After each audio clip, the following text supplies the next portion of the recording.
YouTube Ozzico in the Goat House is back with some more Deshaun Watson content. So just content just straight for one player. The rumors are kind of heating up. Things are getting interesting. You can see he's not really happy. He hasn't technically requested a trade, and the Texans haven't really said they're going to trade him. So with these videos, I'm not saying, he's going to get traded or anything, but it's definitely possible, and it's sounding more and more realistic. So we're going to take a look at some scenarios and how it could work, how four teams I have here, can make it work. We had a video for just the Bears because it seemed like Deshaun Watson, Bears, through social media and the internet, was kind of just the most popular thing. And I think the main point was to prove that it's actually less realistic than people think. But now I took four teams that are the most realistic, and we'll break it down how they can make it happen cap-wise and what the scenarios could look like. I was thinking about splitting these up. I talked about that in the past, end up putting them together. We don't have to make people wait for their team's video then, so I thought that made more sense. And we have a lot of videos to get to. We got all kinds of football coverage, NFL coverage, playoffs, offseason, free agency, draft, all of it. We got you. So subscribe, smash that like button, check us out on Twitter to get more involved and get constant NFL talk. Link in the description and comments for anything that you may need there. You'll see it down there. Follow the Twitter. You guys are voting for all kinds of things. You guys vote for the winners of each playoff matchup and get involved in videos. We're talking during live games. We're constantly talking about breaking news, my thoughts, on everything. Brandon Staley, the head coach of the Chargers, I gave you my thoughts last night, a bunch of posts on that. So basically we got you covered. Then we have a poll on Sided. I'll pin a link in the comments for this.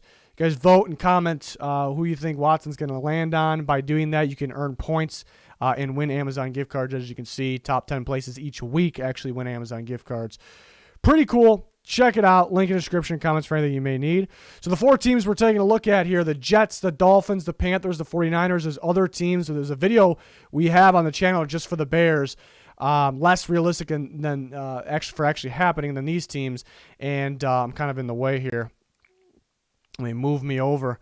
That's much better. And the Patriots, somewhat possible. Broncos, I suppose. And Washington, it's just very unlikely because where they sit in the draft or who they have to trade and their cap situations, including who they have as free agents. But those scenarios for those teams would all likely look the same. It would be more than what these teams have to give up, and we'll talk about that when we get to the scenarios. These are the four teams I want to focus on. And here's the teams in their current cap space. This is projections based off the cap number decline, I suppose, because the whole COVID situation, no ticket sales, yada yada. The cap's supposed to go down, so teams have less than you once thought. We'll see if that actually happens. I hope it doesn't, but I think it will. The Jets are sitting pretty good. As you can see at the top, this is Deshaun Watson's cap hit for this upcoming year, $15.94 million. Then it's gonna be like $40 million plus after that, which I think teams will. They don't have to worry too much about that yet. They mainly have to worry about this number right here. The Jets are good. They have $60.2 million, so they're good cap-wise. I made some cuts anyways that are realistic. Henry Anderson is a solid player they could keep, but if they cut him, it's $8.2 million, so they'll talk about that, and that could really raise the price. Dox, I didn't look at the guys any cheaper than around $1 million. Doxson could probably be gone. So they could potentially, I'm not saying this will happen, but they could potentially, realistically, $69.3 million, give or take, so they can free a bit more, so they can make some more moves. The Dolphins are also good, not by a whole bunch, but they're good, $22.9 million. They can release Albert Wilson, which they didn't use this year, $2.8 million. Jesse Davis, who, Robert Hunt took his job, $2.5 or so million. Just a couple guys in the cheaper range as well. I'm not saying this is going to happen. I think it's realistic and it's something they can do. So they can raise the price from 22, or their cap space from 22 to 29.8, a little more than that. And that looks pretty good. It makes you a little more comfortable. These next two teams become very interesting now. The Panthers, who actually apparently have been the team to watch out for, even though the Jets and the Dolphins have the ammo, the Panthers are the team that might be calling already. Teams are calling, multiple teams. I think the Panthers are definitely one of them. They only have $6.1 million, which isn't bad compared to the rest of the league. It's actually solid, because teams are in pretty nightmare situations. $6.1 million. Again, you're going to need to clear somewhere around that 15.94. Keep in mind, teams can restructure deals, backload deals more. It's tough to predict who will take the pay cut, who will allow their contract to be pushed back. Sometimes it's risky for a player to allow that because you could actually lose that money in the future then. So two different scenarios. Kawan Short's a very good football player. You pair him with Derek Brown, which we haven't really seen yet, would be pretty damn good. And they got Brian Burns on one side, Gross Matos on the other side. That D-line can be pretty scary good. So they may not want to trade Kawan Short. He's also had some injuries, though. He's also had some injuries. So, do they have to? Do they feel like, is it worth keeping him and paying this? What situation? Cutting him alone will get you looking pretty solid, all the way up to 15.93. I'm not saying they're going to do this. It's a possibility. There is a problem with the Panthers here. We'll get to in a second. 9.8 is what they clear on him, so they have enough for Watson to be able to trade for Watson. Could Kawan Short be involved in the deal? I guess it's possible, depending on if the Texans want him or not. It's definitely possible, though.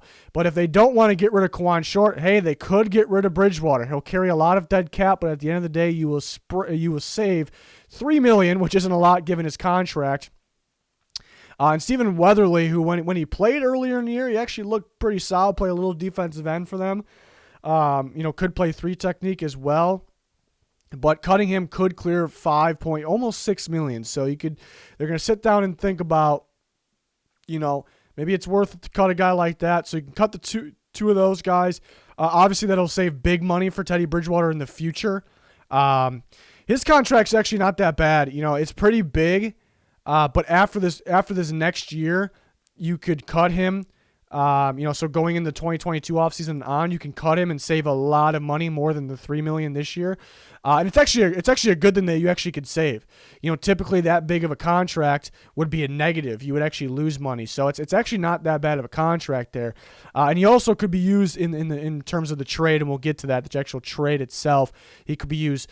Here's the problem. Like I mentioned, Panthers kind of have a problem.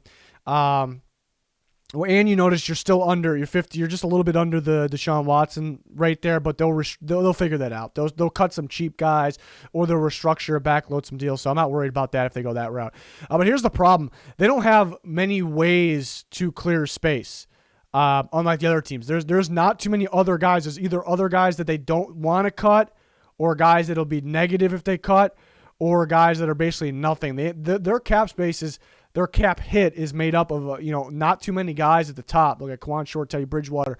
That's what their cap hit is made up. So a lot of the guys that you would think they could cut, either they can't or they just don't clear anything, really. Few 100,000, which sounds like a lot of money, but in terms of the NFL money, it's not at all. So that's kind of their problem. They're pretty limited to what they can do. So it's pretty much these two scenarios. Again, the restructures can make things a little easier. So that's going to be interesting to see. And then for the 49ers, there's 2 routes they can go. They have $13 million, which is pretty good for a talented team. I know they have injury concern big time, but for $13 million in cap space, that's with the cap number going down. That's pretty damn good, actually. So here's some cheap cuts they can make. And cheap cuts that I expect them to make. These guys I don't expect to really be on the team. Maybe not all of them, but most of them. And that gets them $16.68 million, a little more, 6.9 we'll call it, 16.69. So that definitely clears some space there. Not too much room after that, but it's not a big deal. They can clear space other ways. So they can just go that route. Again, I don't think they cut Jimmy Garoppolo. But it's just something, I thought was pretty informing here, that if they do cut Jimmy Garoppolo, another pretty good contract, they actually can save $23.4 million, almost $23.5 million here. And then just by one cut, they're all the way up to $36.5 million roughly. So yeah, that's a pretty good contract for a guy that has a big contract. They're at the stage of it where you actually can cut him or trade him, and you won't lose money, which is normally not the case. So it's not a bad contract at all. And he also can be involved in the trade. So that's something to keep in mind, that they could do that. So you see the different scenarios here. Again, you see the Jets and the Dolphins don't really need to do this, but it's good to see how much they can actually get. And every year we do this. We'll do this again this year for all the NFL teams to see how we can fix and it's kind of a prediction and a fix at the same time, what they can do to help their cause in terms of the cap situation for the free agency. So we have videos like that coming in the near future here. So let's take a look at some scenarios, though, that I think are realistic for each of these teams, and they could be a little different.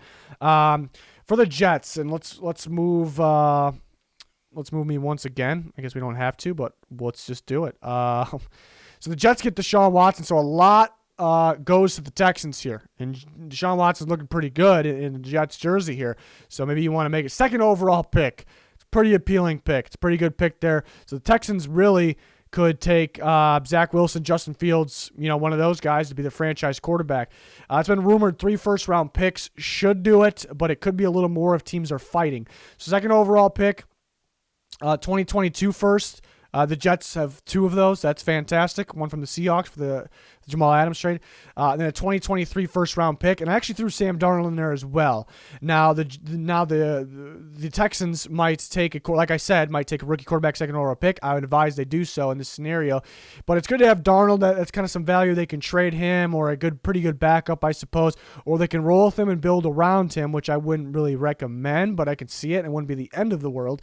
Another thing here is the Texans would probably prefer either the Jets' 2 first-round picks this year, so the second overall and the Seahawks pick, and a first next year, or the second overall this year and 2 of the first next year, rather than taking a 2023 because they got to wait a while for that. They don't really want to make this a rebuild. It could be somewhat of a rebuild, not really long, In the Jets, I don't think are going to, if you're throwing in the second overall pick, they're not going to want to, because they have other needs. They can't just trade the house for Watson and the team is just not good around him. He's not going to be happy with that situation if that's the case.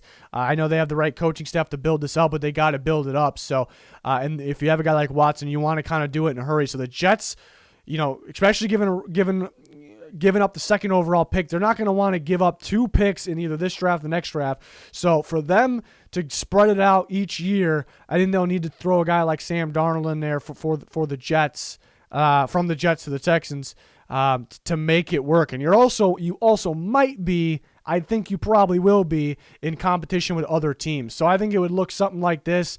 You could take off Darnold. They can take away that 2023 pick, but get another first-round pick from either this year or next year, and that could hurt. That could be appealing for the Texans if you don't want to trade Darnold, but I don't see why the Jets wouldn't want to. But it could hurt the Jets' chances to kind of help Watson now as well. Dolphins. Talk about the Dolphins. See less picks here for the Dolphins. He looks pretty good in that retro Dolphins jersey as well.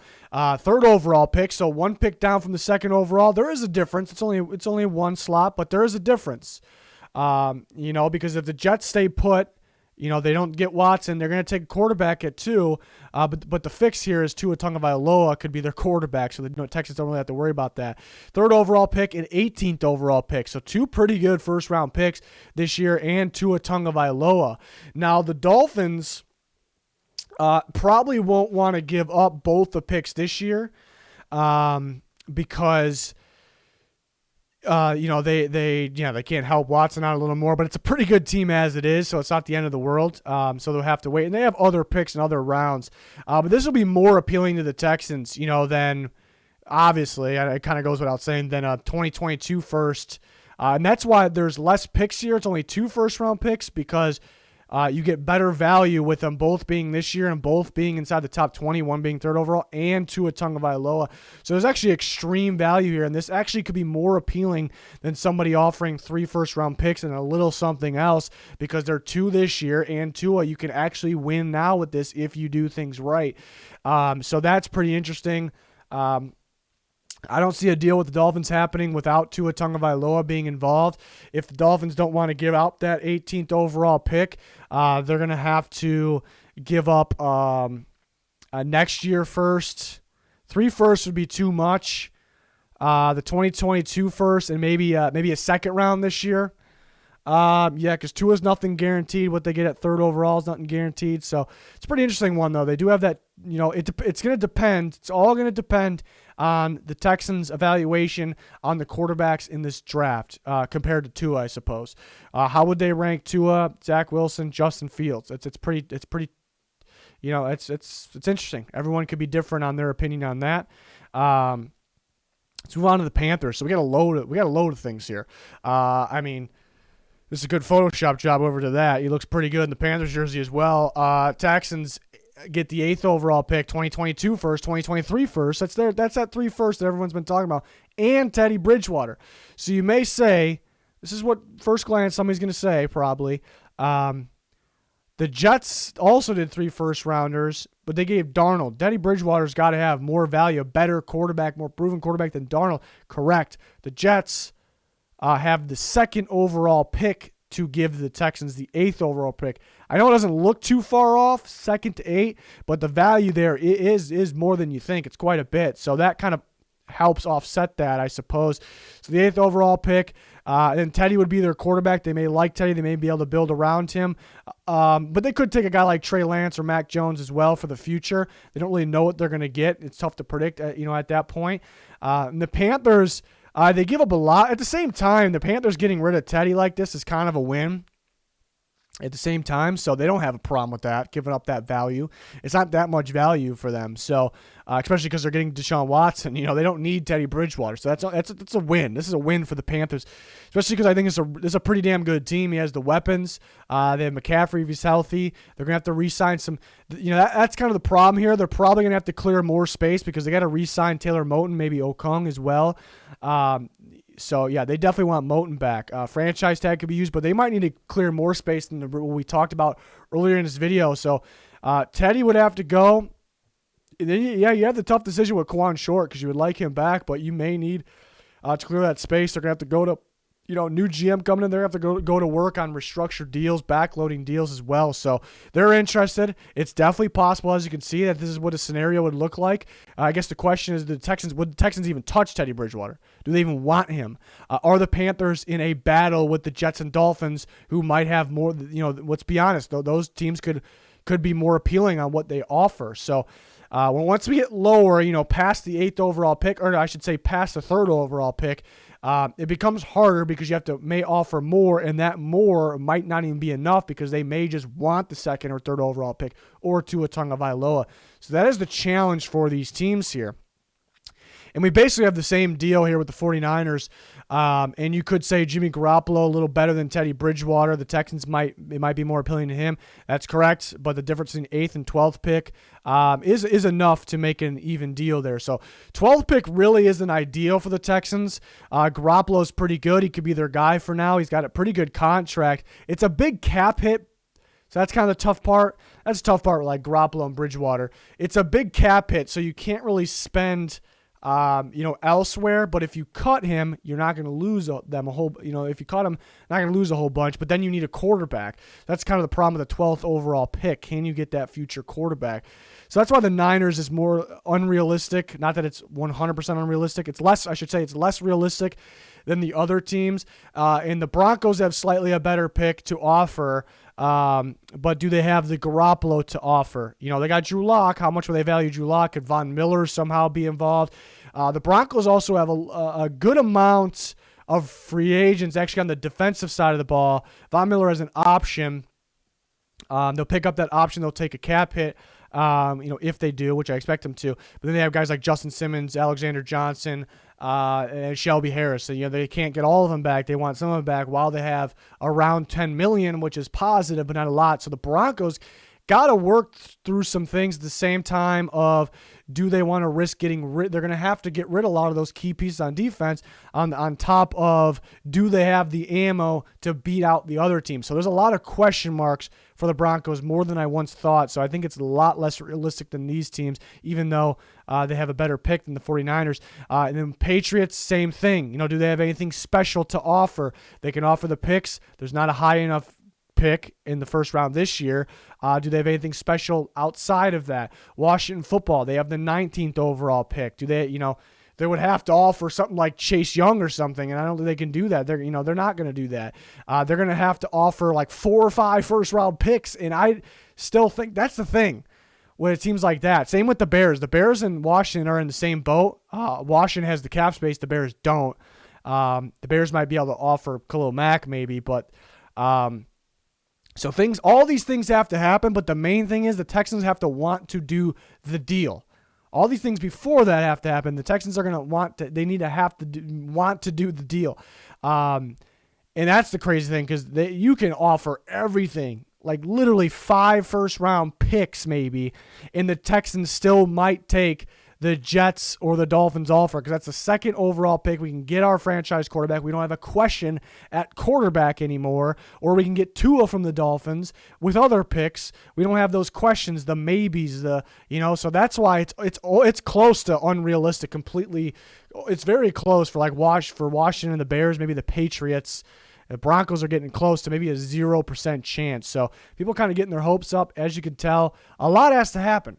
Cap-wise, making the room, making the deal. You need other teams to be off the table, not interested. So you're in a battle. It's just unlikely for any, and that's why I decided to kind of leave the other teams off. I suppose we could talk about the Broncos a little bit, but again, a lot has to happen. But I'd still call it somewhat realistic, even though it's a low percentage. But these are the teams I mainly want to talk about. You can give me your thoughts in the comments, your trade scenarios. These definitely could be changed up a little bit. There's different scenarios within the scenarios. Any questions, any talk you want to get an instant reply from, that's what Twitter's for. So check out that Twitter link in the description and comments for anything like that, anything that you need. But yeah, a lot of videos like this, a lot of cap fixes for all teams, who teams are going to cut, who teams are going to sign, should sign, free agency rankings, free agency predictions. We got you covered fully here at the Goat House. So please subscribe, smash that like button, turn notifications on. I probably already said all that stuff, but I'm saying it again.